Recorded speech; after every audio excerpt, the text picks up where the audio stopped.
Starting August 1st, the United States will impose a 35% tariff on all Canadian imports, President Trump announced on Truth Social, sending shockwaves through North American markets.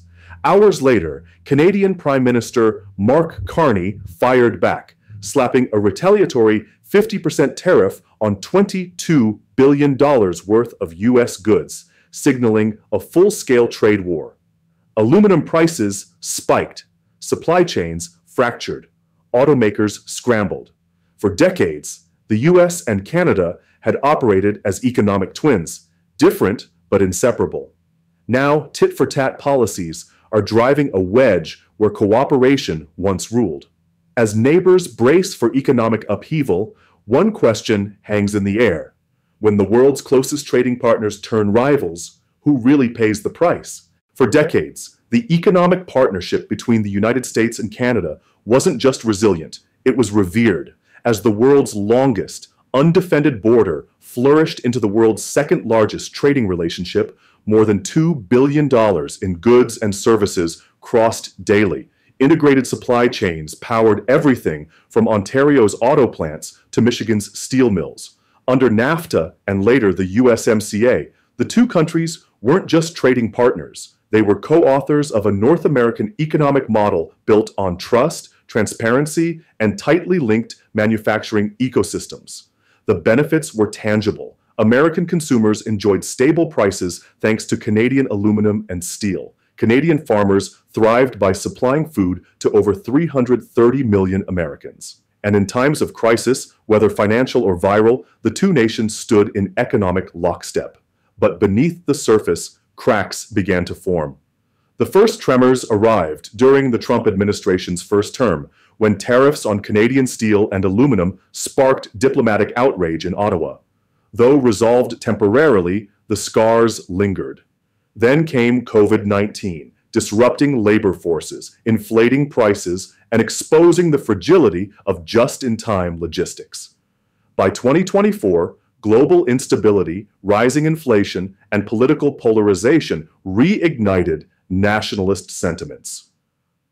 Trump's return to the campaign trail came with promises of America First again, signaling renewed hostility toward foreign trade, even with allies. On the Canadian side, Mark Carney, a former central banker turned climate-conscious prime minister, began advocating for green industrial sovereignty and stricter environmental standards, signaling a pivot away from U.S. dependence. The ideological divide grew deeper. While Washington leaned toward protectionism, Ottawa leaned into sustainability and multilateralism. As both countries braced for domestic elections, what was once a pragmatic alliance transformed into a chessboard of economic posturing. What triggered the full rupture? A presidential post, a digital proclamation, and a tariff that shattered decades of mutual prosperity. The U.S. sparks the fire. It started, as so many modern conflicts do, with a single post. On July 28, 2025, Donald Trump, now formally the Republican presidential nominee, took to Truth Social to make what he called a patriotic correction to an unbalanced and abusive trade relationship. Starting August 1st, he declared, all Canadian imports will face a 35% tariff. No exceptions. America First means Canada second. The announcement caught even White House staff off guard. Though murmurs of new trade measures had circulated for weeks, few expected an across-the-board tariff. Within hours, financial markets in New York and Toronto plunged. The S&P 500 dropped 3.1% by noon, while the Toronto Stock Exchange slid nearly 5%. Trump's justification was twofold. First, to protect American industry, particularly the struggling Rust Belt, states like Pennsylvania and Ohio, where he needed political momentum. Second, he argued, Canada had weaponized green regulations to undermine U.S. goods and profit off our markets without playing fair. His language was charged, even inflammatory, describing Canada as a climate cartel and globalist lapdog attempting to regulate U.S. manufacturing via proxy, Backing this rhetoric was a series of executive orders that had already begun reshaping U.S. trade flows. In March, the administration imposed a 25% tariff on auto components, followed in May by a 50% tariff on steel and aluminum, targeting what Trump labeled foreign metals with dirty carbon. These moves were framed as environmental, penalizing high-emission producers, but conveniently excluded domestic U.S. sources regardless of their carbon footprint. The 35% universal tariff in August was the climax of this strategy, a sweeping blow aimed at recentering production domestically, even if it meant decoupling from longtime allies. Ironically, it came as American automakers were finally regaining stability post-pandemic. For them, this tariff wasn't a shield, it was a sledgehammer. Industry leaders warned the administration, but their objections were dismissed as globalist whining. Tesla's procurement team scrambled to reroute materials from Canada to U.S. plants in Kentucky. But many other firms lacked that agility. Ford and GM, heavily reliant on Canadian aluminum and steel, saw their costs balloon overnight. In the Midwest, where factory towns depend on parts flowing seamlessly across the border, anxiety surged. Plants in Michigan and Indiana that had just resumed full capacity now faced shortages and price spikes. EV startups in Texas suspended operations due to a lack of lightweight aluminum, previously sourced from Quebec. Meanwhile, consumer sentiment soured. With packaging costs rising, companies like Ball Corporation and Kraft Heinz signaled price hikes on everyday goods. The CPI rose 0.6% in June, the sharpest climb since December 2023, and forecasters at Goldman Sachs warned of looming stagflation, a toxic mix of stagnation and inflation. The administration remained defiant. "We've been used by Canada for far too long," Trump said at a Pennsylvania rally. "It's time we hit back. This is economic independence. But independence comes at a cost, and for many Americans, that cost was only just beginning." Canada strikes back. Prime Minister Mark Carney didn't wait long to answer. Within 12 hours of Trump's tariff post, Carney stood before Parliament and delivered a rare emergency address. With measured urgency, he announced a 50% retaliatory tariff on $22 billion in U.S. goods, effective immediately. "Canada did not choose this confrontation," he said, "but we will not be intimidated by short-term politics masquerading as policy." The list of affected U.S. exports was surgical: automotive components, agricultural products, consumer goods, and finished metals. These were carefully selected to hit Republican-leaning states hardest, especially in the Midwest and South.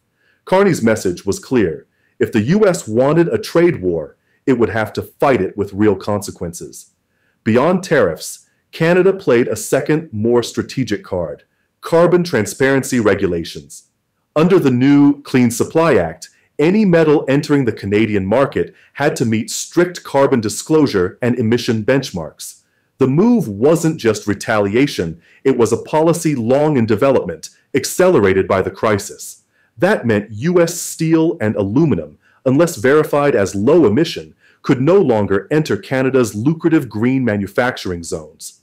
Plants in Ontario and Quebec pivoted quickly, sourcing from Europe and Asia, where suppliers were already aligned with net zero standards. Meanwhile, Canadian producers embraced the change as an opportunity.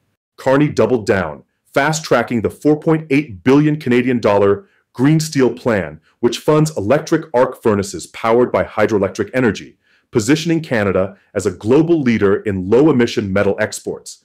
But the retaliation wasn't limited to regulations. Ottawa also filed a formal complaint with the World Trade Organization, citing violations of the USMCA and international trade norms. The move, coordinated with Japan and South Korea, signaled a growing coalition forming against Trump's unilateralism. Domestically, Canadians rallied. Polls showed 68% supported the counter-tariffs, viewing them as a necessary defense of national sovereignty. In towns like Hamilton, Ontario, the beating heart of Canada's steel belt, workers who once feared American dominance now embraced a rare moment of national pride. Still, the pain was real. Canadian exporters in the food and beverage sector, especially those shipping to U.S. grocery chains, began to suffer almost immediately. Maple syrup distributors saw a 30% drop in U.S. orders by mid-August. Farmers in Alberta, once heavily dependent on American markets, scrambled to find new buyers. But the Carney government stood firm, framing the crisis not as a catastrophe, but as a catalyst for transformation. "Our future doesn't lie in bending to bullies," Carney said at a summit in Vancouver. "It lies in building a North America where sustainability and sovereignty coexist." The U.S. may have lit the match, but Canada was more than willing to fight the fire with fire and build something new from the ashes. The stalemate. By mid-September 2025, the U.S.-Canada trade war had no clear end in sight. Both economies were bleeding.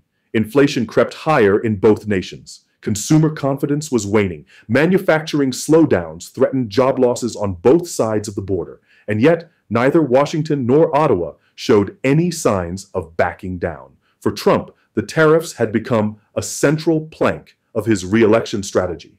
Any reversal would be seen as weakness. For Carney, caving would mean sacrificing a rare moment of bipartisan unity and public support. The standoff wasn't just economic, it had become deeply political. Behind closed doors, envoys from both nations met for quiet discussions, but public statements remained combative, leaving little room for de-escalation. Media headlines stoked nationalism. Polls showed citizens in both countries blaming each other. The integrated economies of North America, once a model of interdependence, now seemed paralyzed by ego and ideology. Tariffs were no longer just numbers. They were weapons in a wider war for political leverage and narrative control. Caught in the middle were the very people this trade partnership once empowered: auto workers, farmers, small business owners, and consumers. The question now wasn't who started the fire. It was whether either side had the courage or the humility to put it out. Canada's side, the aluminum town that froze overnight. In the quiet town of Saguenay, Quebec, the clang of aluminum smelters once echoed like a heartbeat. As one of Canada's largest aluminum-producing regions, Saguenay had enjoyed decades of relative stability, exporting lightweight metal to Detroit, Dallas, and beyond. The U.S. was its biggest customer, absorbing nearly 70% of Saguenay's output. But that was before the tariffs. On August 2nd, just one day after Trump's 35% tariff took effect, shipments from Saguenay's Rio Tinto plant were halted. Contracts were frozen. Trucks sat idle. Export paperwork was returned, stamped, pending review. Within a week, 300 jobs were put on unpaid furlough. By the end of August, over 40% of the plant's output had nowhere to go. "I've worked here for 18 years. We've seen price dips, labor disputes, even floods, but never this," said Michael, a forklift operator laid off mid-month. "This time, it's not nature or the market. It's politics." Ripple effects spread quickly. Local restaurants that served workers saw sales plummet. Schools postponed hiring decisions. Property sales slowed as economic uncertainty loomed. What was once a proud pillar of Canadian industry had been kneecapped by a foreign decision made in a social media post. And yet, Ottawa's response to Saguenay's pain wasn't retreat. It was reinvention. The government fast-tracked infrastructure funding to retool the Rio Tinto plant for domestic and European demand, investing in certification systems for carbon-neutral aluminum. But retooling takes time, and time is something families living paycheck to paycheck don't have. For communities like Saguenay, the cost of the trade war wasn't theoretical. It was dinner tables gone quiet, careers in limbo, and futures clouded with doubt. The aluminum still sat in storage, gleaming, valuable, unused, a silent monument to a relationship broken by pride. America's side. Main Street feels the burn in Marion, Indiana, a town built on gears, bolts, and legacy. Factory whistles once marked the rhythm of life. It's home to several auto part manufacturers, including a mid-sized firm called Fairway Components, which has long relied on cross-border shipments of steel and aluminum from Canada to build housing frames for EV battery modules. Fairway's CEO, Dan Ruggles, was initially optimistic. When Trump announced the tariffs, he hoped American suppliers could fill the gap. But by mid-August, it became clear. Prices for domestic raw materials had surged by more than 80%, while lead times doubled. His production line missed 2 major orders bound for Ford's EV division. In theory, reshoring sounds patriotic, Dan said. But in practice, we're outbid, outpaced, and out of sync. The dominoes began to fall. In the span of 4 weeks, Fairway furloughed 42 workers, nearly a third of its staff. The ripple effects weren't confined to the factory floor. A nearby logistics firm that handled their freight saw contracts dry up. 2 restaurants on Main Street closed by Labor Day. At the consumer level, pain trickled into wallets. A 6-pack of beer, its aluminum cans sourced from Canada, cost nearly 15% more in September. Packaged food prices edged upward. Small-scale construction projects stalled due to metal cost volatility. Worst of all, federal relief was nowhere in sight. The administration remained focused on the macro metrics: trade deficits, manufacturing indexes, political polling. But in towns like Marion, the story was told in unpaid bills, closed businesses, and dreams deferred. In mid-September, Ruggles stood before his remaining employees and said the words he'd hoped never to speak. "We're not sure what happens next." The gears slowed. Orders dried up. And Marion, like many towns caught in the crossfire, began to wonder if being patriotic meant being collateral.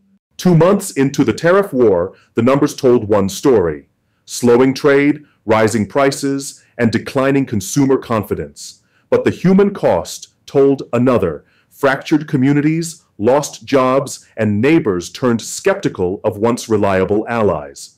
Neither Washington nor Ottawa could claim victory. Both had chosen confrontation over collaboration, and both were paying for it, economically, politically, and socially. And yet, the stalemate holds. Cross-border supply chains that once exemplified North American strength now sit frozen. Companies hedge, citizens worry, and governments dig in deeper. As the US and Canada stand on opposing cliffs, staring down the wreckage of shared prosperity, one truth becomes harder to ignore. The longer this continues, the more irreversible the damage becomes. In the race to define the future, will North America win together or fall apart trying to go it alone? You're American or Canadian? What's your take? Share your story in the comments below.